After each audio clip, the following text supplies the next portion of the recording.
Good morning, children. I further continue with the explanation of the dying detective.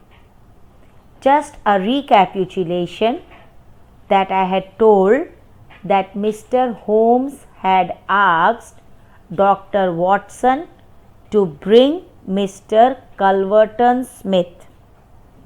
Now, when Dr. Watson tells that he would bring him in a cab, Mr. Holmes says, "You will do no such thing. You will just persuade him to come, and you will not come before him.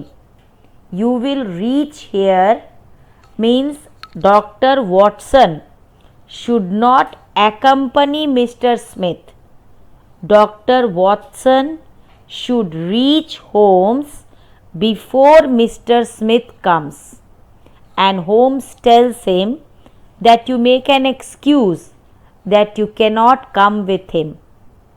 Don't forget that, Dr. Watson, and don't fail me, means keep your promise. Come back to me before Mr. Smith reaches here. And Holmes lay back upon the bed. He was murmuring, speaking softly in a confused way about oceans and fishes. Dr. Watson left him, babbling, means speaking in a confused manner like a child, and he descended down the steps of the house. He came down the steps of the house, and he was waiting there for a cab when a man came to him through the fog. It is cold, so the atmosphere is foggy. And the man asks him, "How is Mr. Holmes, sir?" This man was an old friend, Inspector Morton of Scotland Yard. Watson tells him that Holmes is very ill, and he was surprised to see a slight smile upon the inspector's face. However, before Watson could think more about it, the cab came and Watson left the inspector. The house at Lower Burke Street. It had old-fashioned iron railings, a huge folding door, and shining brass work. A butler appeared, the cook. Butler is a person who helps in the house. So he came and took up my card, means Dr. Watson gave his visitor's card. Who is this person? What does he want? Well, I won't say him. Through the half-open door, Watson could hear the high, penetrating voice of Mr. Smith. Before the butler could give this message to Mr. Watson, he pushed past him and entered the room. And Mr. Smith got very angry. With a shrill cry of anger, a man rose from a reclining chair. Reclining is a comfortable chair which keeps you back. And he was sitting beside the fire. He got up from that and said, "What is this?" He had a screaming voice. Dr. Watson said, "I am really sorry, but I cannot delay the matter, Mr. Sherlock Holmes." And as soon as Dr. Watson took the name of Sherlock Holmes, it had an extraordinary effect upon the little man, Mr. Smith. The look of anger passed immediately from his face, and he said, "Oh, you have come from Sherlock Holmes?" Then Watson says, "You know, he is very ill, he is dying, and that is why I have come to you." The man turned to his chair, and when he did so, Dr. Watson caught a glimpse of his face in the mirror which was kept over the mantelpiece.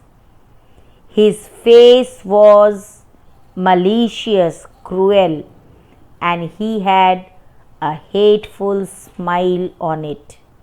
Yet, Mr. Smith turned to Watson a moment later with a real concern upon his face. And he said, I only know Mr. Holmes because of some business dealings, but I respect his talents and his character. Watson replies, Holmes thinks that you are the only man in London who could help him because you have knowledge about these Eastern diseases. Mr. Culverton Smith smiled happily and he picked up his cap. He said, okay, fine, I will come with you immediately. At that moment, Watson remembered the orders which Holmes had given. He had asked Watson to come back before Mr. Smith. So, Watson said, I have another appointment. Very good, I'll go, and you can trust on my being there in about half an hour latest. With a sinking heart, Watson came back to Holmes' bedroom, for he knew and he thought that the worst might have happened, means he thought that Holmes must have died.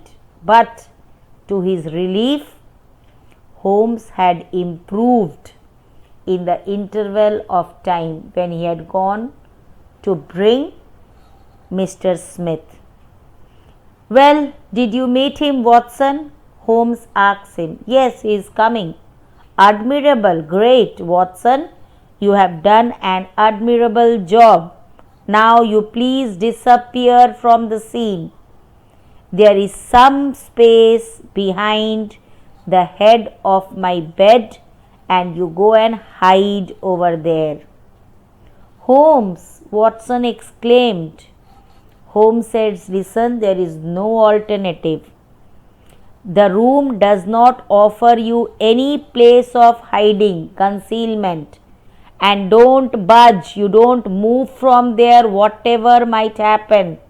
And just listen with all your ears, means be attentive to what is happening. Then in a moment, his sudden burst of strength left him and again he went back into the low vague is unclear, murmuring of a semi-delirious man. A semi-delirious means a man who is in an unclear state of mind. Now, Watson had no choice, so he went behind the bed. He heard the opening and closing of the bedroom door, and he could imagine the visitor standing by the bed looking at the sufferer. Here the visitor is Mr. Smith and the sufferer is Mr. Holmes. So the strange hush, the silence was broken. Holmes, he is saying. Holmes, can you hear me? Mr. Smith says. Holmes speaks in a whisper. Is that you, Smith? It's a noble gesture. It's kind of you to come here. And the visitor sniggered. He laughed. Do you know what is the matter with you? The same, said Holmes. I feel very sick, Smith. Well, I shouldn't be surprised, Holmes. Poor Victor. Who is this Victor? He is the nephew of Mr. Smith, who had died in a horrible way, and Holmes had suspected that it was a murder. So, children, Smith tells, poor Victor was a dead man on the 4th day after he was affected by this disease.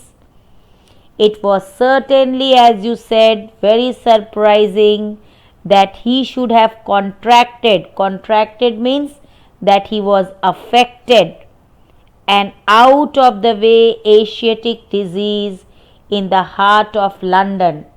Means how Victor got the disease in London was really surprising, because this disease is a Southeast Asian disease. Singular coincidence means strange coincidence. Holmes, very smart of you to understand it, but it was rather unkind to suggest that it was caused and effect, that there was a particular reason for the disease. Now Holmes says, listen Smith, I know that you had caused the disease for Mr. Victor. Oh, you did you? Mr. Smith says that you knew it, no, but you couldn't prove it, you had no evidence. Anyway, Holmes groaned with pain and he said to Mr. Smith, please do whatever you can for me. Let bygones be bygones. Forget the incidents of the past. Please cure me. I will forget everything of the past. Forget what? Well, I will forget about Victor Savage's death, Victor's cruel death.